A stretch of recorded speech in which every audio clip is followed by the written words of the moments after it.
Welcome back to my Oklahoma Sooners Death Penalty Dynasty, and today we are kicking off the offseason for Season 9. We just wrapped up Season 8, and we completed it by winning our third straight national championship, completing the three-peat. Before we get into season stats and awards, let's go ahead and take a look at the record book to see exactly what we broke this year. The first new record goes to head coach John Knight for 48 straight wins, beating the old Oklahoma Sooner record of 47 straight wins by Bud Wilkinson. Defensive end Dwight Rollins breaks the record for sacks in a single career with 62 of them. The former record was 52, held by Derek Thomas. Now it looks like we are just getting into these school records here, and wide receiver Udlin Washington broke his own record for touchdowns in a single season. He also broke Wayne Outlaw's record. Wayne Outlaw was a receiver in this series, got 48 touchdowns. Udlin Washington finishes his career as a Sooner with 58. And star running back Chris McKinney breaks his own school record for rushing yards in a single season. Previous record was about 2,100 yards, this time 2,379. He also breaks the record for rushing yards in a single career, but he already owned that record, so now it's just probably pretty much untouchable. He also shattered the record for most rushing touchdowns in a single career at Oklahoma, 84 of them compared to Steve Owens' 57. And then obviously Dwight Rollins also sets the school record for sacks in a single career, beating his own record from last season. But now we can take a look at stats on the season. In his first year starting, quarterback Sean Griffin goes 231 for 334, 4,300 yards, 47 touchdowns to 14 interceptions. He started kind of slow but caught fire about midway through the year. Finishes with a 69% completion percentage and 270 passing yards per game. Running back Chris McKinney ended up winning his third straight Heisman Trophy, going over 2,000 yards, 28 touchdowns, and he has just had an absolutely insane career. He could still come back for his senior season.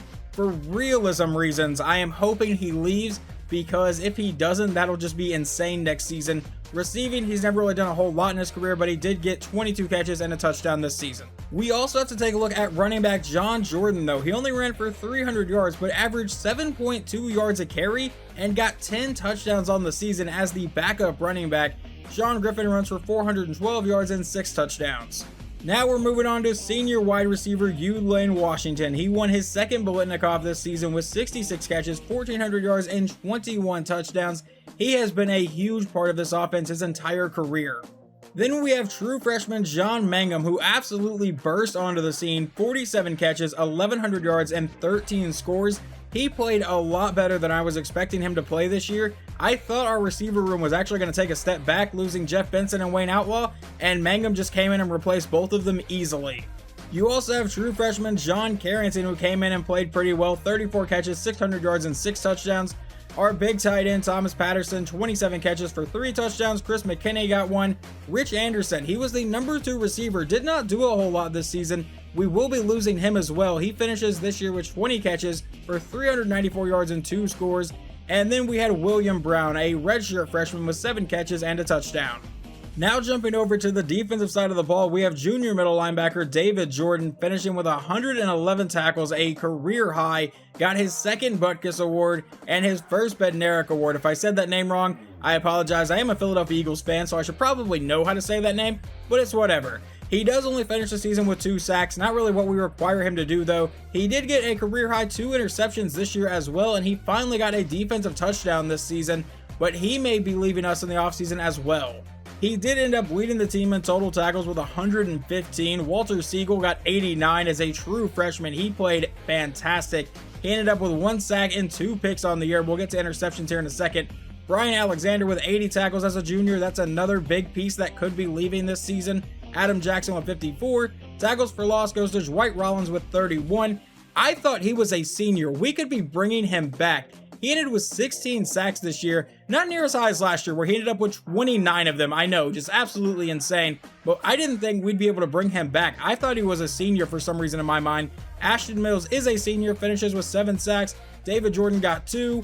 Let's sort by that. Ryan Covington ended up with 8. Ashton Mills with 7. Scott Thomas with 4. Nate Thompson with 4. We got Dwayne McDaniel to get 3 of them. 2 from David Jordan, 1 from Brian Alexander, 1 from Hassan Nugent, and 1 from Eugene Blake, 1 from Walter Siegel as well.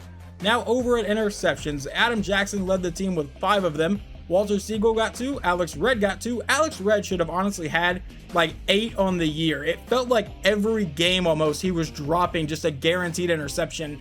Then George Steele got 2. George Steele actually led the team in picks, I believe, a couple years ago. Yeah, he got 8 in 2019. Just an absolutely insane season. No idea what happened.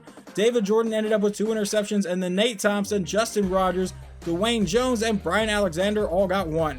No matter how much I try to kick realistically in this series, I seem to not be able to kick more than about 12 to 13 field goals a year.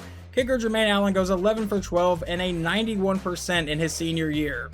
John Jordan finishes the year with 2 touchdowns for kick return. I'm pretty sure he won the Jet Award. For punt return, we didn't get any touchdowns, but he did average about 10.9 yards a return.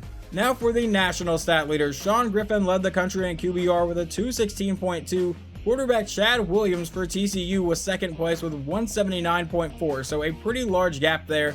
Yards, Sean Griffin's the only one to throw for 4,000 yards. Touchdowns, he led the nation in that as well. And interceptions was going to Nate Callahan with 22 of them. 7 touchdowns to 22 interceptions. Utah State, I don't think was very good. What about completion percentage? That also goes to Sean Griffin. He ties with Chad Williams from TCU. Rushing attempts, Chris McKinney was second in the country with 345 attempts. In yards, he takes first place with over 2,300. Average is going to go to, it looks like, Kyle Goss from, I think that's Coastal Carolina. And then touchdowns goes to Chris McKinney. And yards per game is going to go to Martin Bird for, I believe, Northern Illinois with 161 a game. No one hit 100 receptions this season. Leading the nation in reception is Demetrius Swain at TCU with 99 of them. In yards, that also goes to Swain, but Udlane Washington and John Mangum are both on this list right here. In touchdowns, that goes to Udlane Washington. John Mangum is also on that list. And yards per game is going to go to Swain with 113.4. Outside linebacker Paul Fogel leads the nation in tackles with 116, barely beating out David Jordan. Tackles for loss is going to go to Terrence Collins from Texas, a true freshman. All right, he seemed to be pretty good. Sacks goes to Dwight Rollins with 16, and interceptions goes to Lance Castillo from, I think that's Colorado State. I could be wrong, but I'm pretty sure that's where it is. And then 8 from John Mayo at Auburn. Realistically, this is where I would like to be for like kicker attempts, because I don't feel like 12 attempts is very accurate or realistic, but who knows, because the kicker at Boston College only went 12 of 13 and got 92% to actually beat out Jermaine Allen. Now for the yearly awards. We obviously know that Chris McKinney won his 3rd straight Heisman. The Maxwell Award also goes to Chris McKinney. The Walter Camp Award goes to Chris McKinney. The Bednarik Award goes to David Jordan, and Dwight Rollins and Walter Siegel finished 2nd and 3rd. The Nagurski Award goes to Dwight Rollins. The O'Brien Award goes to Mike Jackson at Florida State. The Walker Award goes to Chris McKinney. The Bolitnikoff goes to Udlane Washington. The Mackey Award goes to Dennis Riley. It looks like the tight end from Troy. The Outland Award goes to the center from Notre Dame, Dan Frank. The Remington Award goes also to the center from Notre Dame, Dan Frank. The Lombardi Award goes to Dwight Rollins. The Butkus Award goes to David Jordan. The Thorpe Award goes to Walter Siegel. The Groza Award goes to Andrew Garcia, the kicker from Michigan. The Guy Award goes to Fred Adams, the punter from Michigan. And the Jet Award goes to John Jordan. Now we can take a look at the All-American first team. This is for the National All-American team. We got Sean Griffin, Chris McKinney, and Udlane Washington on the first team. We also got Dwight Rollins, Ryan Covington, David Jordan is up here as well, Adam Jackson, Brian Alexander, Walter Siegel, and John Jordan. Now for the second team, I'm not seeing anyone on our team so far. We'll go down to the defensive side here. Scott Thomas made it at defensive tackle, and Alex Red made it at corner. He probably would have made first team had he caught all of those dropped interceptions. Now we jump over to all conference or all SEC. We got Sean Griffin, Chris McKinney, Udlane Washington, John Mangum, Josh Higgins, our left guard, made it. Joey Rutledge, our right tackle, made it. Dwight Rollins made it at defensive end. Ryan Covington made it. Scott Thomas, David Jordan, Nate Thompson. We also have Adam Jackson, Alex Red, Brian Alexander, and Walter Siegel. Our entire secondary made it. Our punter actually made it with Jim Kelly, and our returner, John Jordan, made it.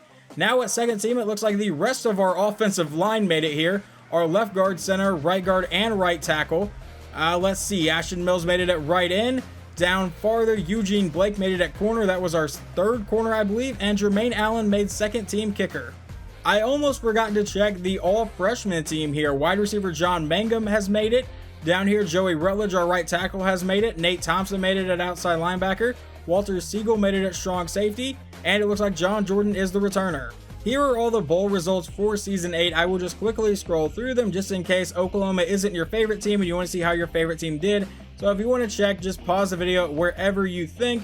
Obviously, we won the Peach Bowl, then we won the Orange Bowl, and then we won the national championship against Stanford 36-12. But now I believe we are finally ready to advance to the offseason and get the main part of this video underway. So obviously there are some coach changes that have been made because I have 27 points to upgrade an offensive coordinator and 13 to upgrade a defensive coordinator, which means we got new ones. Our new offensive coordinator is Tyson Helton and our new defensive coordinator is Brandon Hall. And both of our guys did leave for new jobs. And I didn't have to scroll far to find exactly where one of them went. Joe Sloan has taken the head coaching job at LSU because they fired Tyson Helton, the guy we hired at offensive coordinator. Defensive coordinator Rob Harley left our job to take the head coaching job at Fresno State. And just because I'm here, it looks like OSU finally fired Mike Gundy and they have hired Rhett Lashley to lead their program. Now that coaching changes are out of the way though, we can get into players leaving and we will figure out if some of those juniors are coming back or if they are declaring for the draft. Well, a couple big decisions have been made. Free safety Brian Alexander is leaving. He's a 94 overall. He is projected to go in the first round, so I'm not going to try to bring him back. I feel like that's pretty realistic.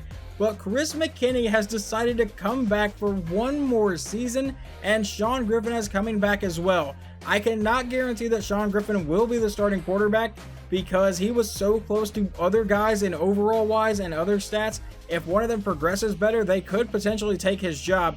But it looks like we are losing Alex Red, Utlin Washington, Eugene Blake, Justin Rogers, George Steele.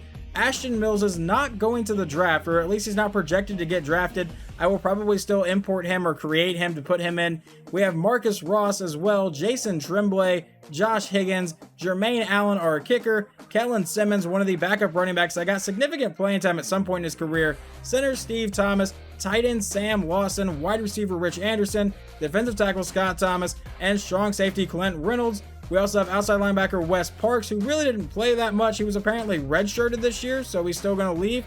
And finally, Justin Jordan, a walk-on, is leaving. And fullback Bobby Garcia. He got to a 63 overall as a walk-on, so I think he was pretty solid. It does suck to lose a guy like Brian Alexander, but I hope he does well in the league. He finishes his career with 207 tackles, 1 sack, and 3 interceptions, 7 pass deflections. He was really solid for us a lot of the time. He came up to make a lot of big plays from the safety position to stop, big runs from happening. Wide receiver Preston Gray does want to transfer. I'm going to see if we can try to keep him. He'll play in more than 6 games. And there's an opportunity for me to start somewhere else. That's fine. So he is going to transfer over to Toledo. I cannot believe running back Chris McKinney is returning for a 4th season. 3 Heismans in a row. Apparently he wants to go for a 4th one. But I think I'm going to try to get John Jordan a little bit more playing time. Jordan played really well. Yes, McKinney has been an absolute all-star. But if I can take some of the pressure or the load off of McKinney and put it on John Jordan and try to split their carries, I'm going to. Sean Griffin returning doesn't shock me too much. I feel like in real life, if a quarterback just threw for 4,000 yards and 47 touchdowns, winning a national championship, he would probably bolt to the NFL, but he has decided to stay. Defensive back Alex Red was one of the guys that I was really excited to bring in a few years ago. I think he was one of my first 4-star, or maybe he was a 3-star recruit. I don't exactly remember off the top of my head, but he finishes his career with 169 tackles and 11 interceptions, 3 defensive touchdowns. And you guys saw wide receiver Utlin Washington earlier. He's projected to go in the 4th round of the draft. I kind of don't agree with that. With his stats, he has put up a monster career. Defensive back Eugene Blake, projected in round 5. Blake has had a really weird career. He finishes with 125 tackles and 2 sacks, 5 interceptions. He's been a starter, he's been benched, he's been the 3rd cornerback on the roster. It's really been a really weird career for him, but he has still been pretty solid. Outside linebacker Justin Rogers, apparently the scheme I was playing at first, I was running a 4-2-5 for the first few seasons, and apparently that just doesn't use the left outside linebacker, so he did not get used that much. He finally came in a little bit this season and recorded 19 tackles. He's still pretty solid overall wise. He's projected to go in round 5. Then you have defensive back George Steele. He finished with 129 tackles and 11 career interceptions. His sophomore year, he got 8 picks. I have no idea what happened there. I believe he then regressed in the offseason and just people were better than him, but he also finishes with 14 pass deflections. Then you have defensive end Ashton Mills, who has played pretty good his entire career. He's never been a superstar, but he has been really solid. He finishes with 98 tackles and 21 career sacks, 4 forced fumbles. The next player up is defensive end Marcus Ross, who finishes with 10 career sacks that all came in one season. But then he just didn't progress well, and there were players that came in that were immediately better than him, and he lost his starting job and really didn't play the last couple seasons. Strong safety Jason Tremblay, another player that had a really odd career. He would lose his starting job anytime I got a better safety, but he would eventually always find his way on the field. Finishes with 192 tackles and 2 sacks, 2 interceptions, a defensive touchdown, and 3 pass deflections and a forced fumble. Kicker Jermaine Allen finishes his career at Oklahoma 40 for 46 for 87%. The longest field goal he ever made was a 56-yarder, and he actually lost kickoff duties this year because Jim Kelly has a stronger leg, and I was able to send kicks through the back of the end zone. Like I said earlier, running back Kellen Simmons got significant playing time early on in his career, 88 carries for 325 as a freshman. He finishes with 508 yards and 6 career touchdowns. Tight end Sam Lawson was actually pretty solid for us at times. I replaced him with tight end Thomas Patterson, and I don't throw to the tight end a lot anyway, so once you're the second string tight end, you're probably not getting the ball too much from me. But he finishes his career with 7 touchdowns, and I want to see, does it show how many drop passes he has? Yes, he dropped 6 one year and 9 the next. That is why Thomas Patterson took his job. I don't even know what to say about wide receiver Rich Anderson. He won the Jet Award in 2018. I thought I would use him a lot more. I just didn't find him getting open a lot this season. He finishes with 849 yards and 7 touchdowns. Defensive tackle Scott Thomas, I feel like I said his name a lot more than 13 times, but he only finishes with 13 career sacks. No one else here really has any stats for me to reflect on their entire career. Bobby Garcia was a walk-on. I feel like he played pretty well for a walk-on. I just didn't give him the ball a whole lot. Obviously, whenever I create these guys in Madden, which that whole thing will be in the season preview video, just like last year. But whenever I create these guys in Madden, these guys will all be here. Obviously, Brian Alexander will be there. But I'm probably going to put in a couple of these guys as undrafted. I think my baseline was you had to be a 75-ish overall, somewhere around that. So a lot of these guys are going to be getting put into Madden, and it's probably going to take a while for me to do that. I'm not sure what happened to safety Brian Alexander. He actually did not get drafted on this screen. That's not how I'm going to do it whenever I put them into Madden. He will be probably the highest rated free safety in his class. But it looks like we're going to get at least experience points for Alex Red being a first rounder, Uline Washington going in the 5th, Eugene Blake going in the 5th, Justin Rogers going in the 5th, and George Steele going in the 7th. And in case you were curious, we have absolutely no transfer requests, so we don't have to do anything on this screen. As we get ready to take a look at recruiting here in the offseason, I have used 21 of our 25 scholarships. I believe that's the most I've ever used in this series. And as of right now, we have the #1 class in the country with 1 5-star, 15 4-stars, and 5 3-stars. Now, before I get into recruiting any more people in this offseason, I want to go over the recruits that I have so far. You have quarterback Christian Carter, who is 6'7", 220 pounds, the number 12 quarterback in his class out of Lorton, Virginia. This kid is tall as hell. Then at running back, we have the #1 running back in the class, 5'11", 205, Corey Mays out of Spanaway, Washington. I actually was not recruiting him until about midway through the season, and he had not yet to commit or lock into anybody, so I was like, okay, I'll just try to go after the #1 running back again, so we got him.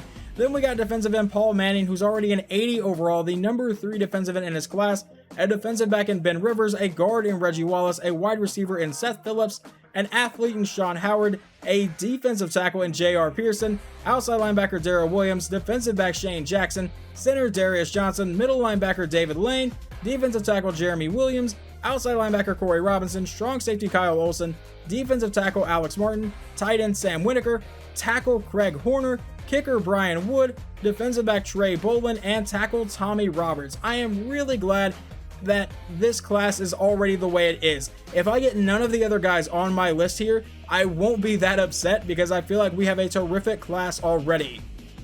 There are 4 prospects that I am going for here in this offseason. The first one is wide receiver Omar Austin from Ames, Iowa. He is the #6 receiver in the class, 92 speed, 90 acceleration, 75 catching.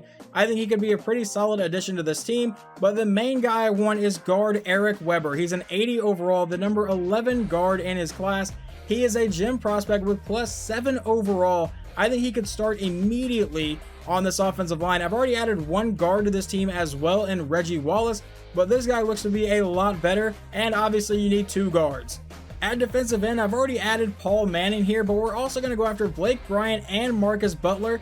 They're the number 38 and 39 defensive end in their class. They're both a 3-star prospect, but they are both gem prospects. One is a 76 overall, the other is a 75 overall. I really want Blake Bryant more because he has higher block shedding, but I will take either one of these, and hell, I'll take both. But that is it for the recruiting stage, so let's see exactly who we land and see if we stay as the top class in the country. Well, I'm not gonna lie, this kind of sucks to see. We do get Eric Weber, but we lose out on Omar Austin and Blake Bryant. I don't even see the other defensive end here. Ron Miller, a running back, committed to us. Don't know if you're even gonna make the team, Ron. But yeah, the other defensive end is not here at all. Defensive end Marcus Butler, who I offered a scholarship, apparently decided he did not want to attend college, so I guess that's where that's going. Wide receiver Omar Austin committed to Michigan, and it looks like Blake Bryant is headed to Louisville. However, we still finished as the top recruiting class in the country with our 16 4-stars, which I'm pretty sure is the highest in the country. It definitely is. The most 5-stars goes to Notre Dame and Georgia, who both pulled 3. Most 3-stars goes to UCLA, most 2-stars goes to USF, and most 1-stars is a several-way tie between UTEP, UAB, Texas of all places. Are you kidding me, Texas? What the hell are you doing? Ohio and Akron. Yeah, that is the group of people that Texas probably shouldn't be with. Akron, Ohio, UAB, and UTEP. That is not good. They got 19 recruits, and most of them are 3-stars. That's not really what I want to see from our main rival. Moving on from Texas being completely and totally incompetent in this universe, let's head to position changes. I only added one athlete this year, and that is going to be athlete Sean Howard. And I have no idea what he can play. He has 61 speed, 90 acceleration. He can't cover anything. He has 64 catching. He has 74 route running, but he can't be a receiver or a tight end with that speed. 76 trucking, maybe a fullback. He definitely can't throw the ball. Carrying's only a 62. I think I mainly brought this dude in to see exactly what he could do, but let's go ahead and scroll through this. Obviously not a quarterback. Running back's a 56. Fullback is a 70. Tight end's a 69. He could play offensive line, apparently. And nothing on defense. All right, I think we're actually going to make this guy a fullback. I don't use the fullback often, but when I do, I could use him in like power situations and stuff like that. I say this in every offseason video, but I absolutely love this part of the offseason. It's my favorite part to see exactly how much better or worse everyone got. It looks like all 3 of our quarterbacks got a little bit better. Sean Griffin's now an 87 overall. Sam Townsend's an 85 overall as a sophomore here. Ken Wheatley is a 79 overall. And it looks like Townsend got a little bit faster. He got +1 to his speed here. But I want to see throw power and throw accuracy. Hopefully I don't scroll right past it. And it looks like Sean Griffin now has 84 throw power, 85 throw accuracy. Townsend still doesn't have quite the arm that Griffin does, but Wheatley has a bit more of an arm, but did not get any better in accuracy. So it looks like as of right now, Sean Griffin's job is kind of safe. I'll probably screw around in practice and stuff like that and see if I can use Townsend, and we may have some sort of weird quarterback competition, but as of right now, if I had to pick one, it's going to stay Sean Griffin. And how about this shocking development? John Jordan got +5 to his overall. Chris McKinney lost 1. John Jordan is now a higher overall running back than the 3-time Heisman winner. Now, don't panic yet because McKinney is still going to be the lead back as of right now. I will probably, like I said earlier, try to figure out a way to split the carries between these two because I feel like Jordan definitely deserves playing time, but he does get a little bit faster, a lot more acceleration, +5 to that, +6 to break tackle, +8 to elusiveness. Now he has a 99 elusiveness trait. That is insane. John Jordan is going to be a ton of fun to use this year. Hell, if he ends up being a lot of fun, he may take the #1 back spot away from McKinney, as crazy as that sounds, with McKinney winning 3 straight Heisman trophies.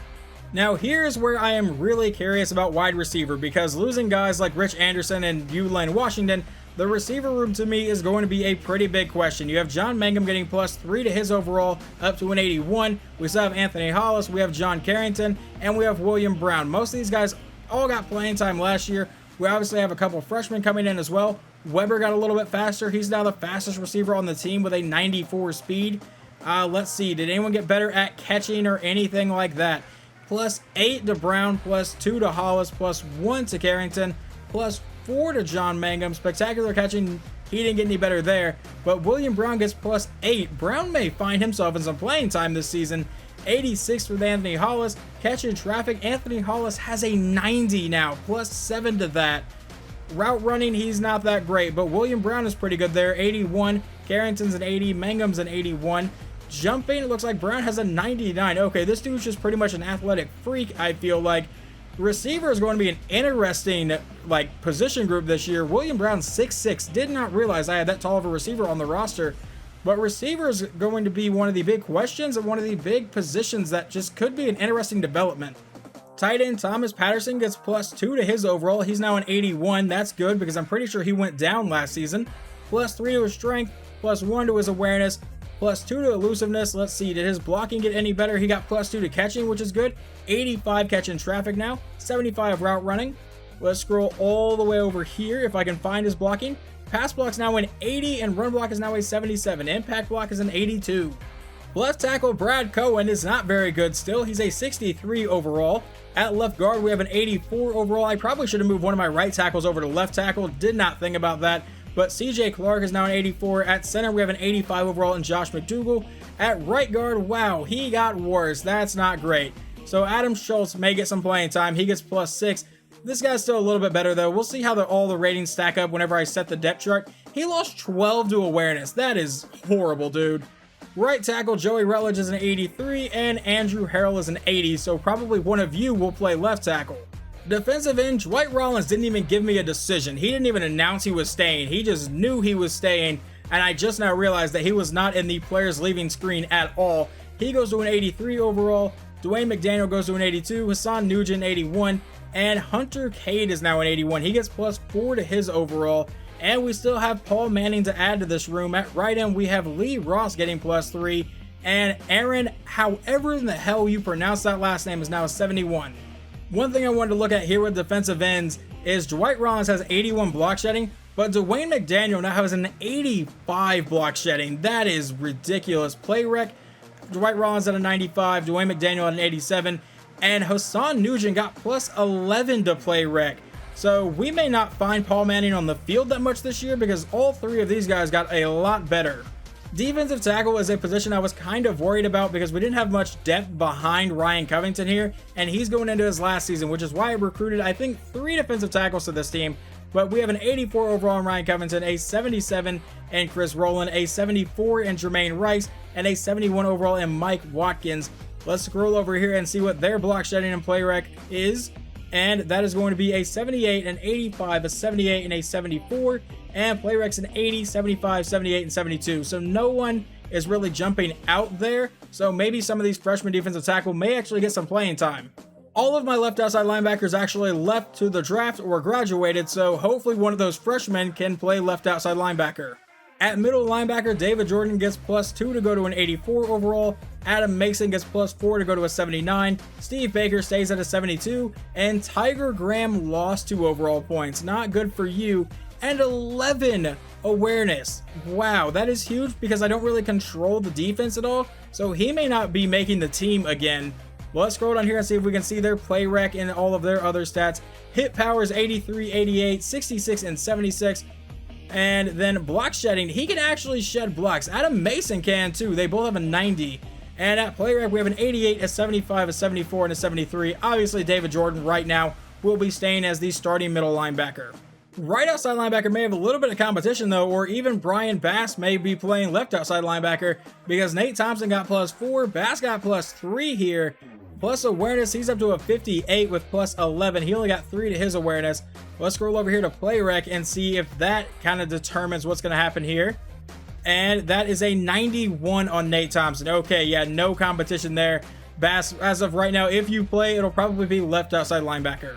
Corner is going to be another position that is going to be really interesting to watch this year because we lost a ton of them. Alex Red, George Steele, and Eugene Blake. So now Adam Jackson is our #1 corner at a 90 overall. Jeff Cox is a #2 corner at 85 overall, and then you have Elton Butler, who is a 79 overall. They are all incredibly fast because that's one of the things I look for in corners. He has 99 acceleration. He has 98 acceleration. Let's go see what their man and zone coverages are. And then obviously I brought in some freshmen because I knew I was losing a ton of them. Player X a 91, an 85, and an 80. That's pretty good. Man coverage is a 90, an 84, and an 89. And zone coverage is a 99, 93, and 83. Free safety, true sophomore Dwayne Jones will obviously be trying to replace Brian Alexander. He goes to an 88 overall after his first season though. 96 speed, 97 acceleration, 72 awareness now. He didn't get a ton of playing time last year, but he did end up with at least one interception on the year. And I want to see what his zone coverage looks like. His play rec is a 74, man is a 77, zone is a 79. So I won't be able to count on him in coverage that much, but he's still fast, so hopefully he can make up for that. At strong safety, we have Walter Siegel, who goes from a 78 to an 81 overall here.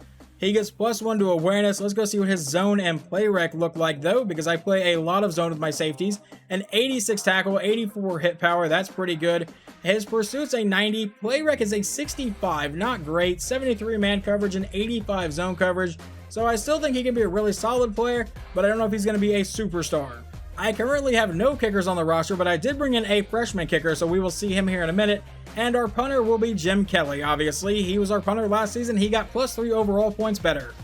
Finally, you can see all of our top-rated players, led by Adam Jackson at a 90 overall, John Jordan's an 88, Dwayne Jones is an 88, Sean Griffin's an 87, Chris McKinney at an 85, Jeff Cox at an 85, and Sam Townsend, our backup quarterback, is actually in our top-rated players here. Now for my least favorite part of the offseason, which is cutting players. You're only allowed 70 players on the roster. I wish you had the option to change that, because I believe in college football they can have 105 players. But let's see how many players I have to cut this season, and it is going to be a total of 5. That's actually not too bad. The first player I'm going to cut, and this is actually one of the first times I've gotten to do this, I'm going to cut fullback Mike Cannon. He is a walk-on. We don't need him on the team because we've moved Sean Howard over to fullback. I don't remember if I 100% said it while I was looking through the training results, but middle linebacker Tiger Graham dropping below a 70 overall while we brought in David Lane. Not a good sign for you, so we're going to cut middle linebacker Tiger Graham. So I now realize I may have overdone recruiting defensive tackles. I brought in 3 new ones, but we are going to cut defensive tackle Mike Watkins just because he's a redshirt sophomore and so buried on the depth chart. I'm also going to be cutting right outside linebacker Will Hughes. He's a 76 overall as a senior. He's not going to be able to help this team at all this year, so we're going to go ahead and release him. And the final player I'm going to release is running back Lance Mullins. Now, it actually kind of sucks to release Mullins. A couple years ago, he was a decent part of our offense. He had 7 rushing touchdowns, but right now he is so buried on the depth chart as a redshirt junior. We're just going to go ahead and clear him out because he's not going to be able to help this team much either. But that is all that I needed to release. We are down to 70 people. For the first time in this series, the preseason poll has ranked us as the #1 team in the country. In the next video will be the entire season preview where I go over the depth chart, the schedule, and I show you guys where the last players just got drafted and what Ty Downing has been up to in the league. Hopefully you guys enjoyed this episode, and I will talk to you guys next time.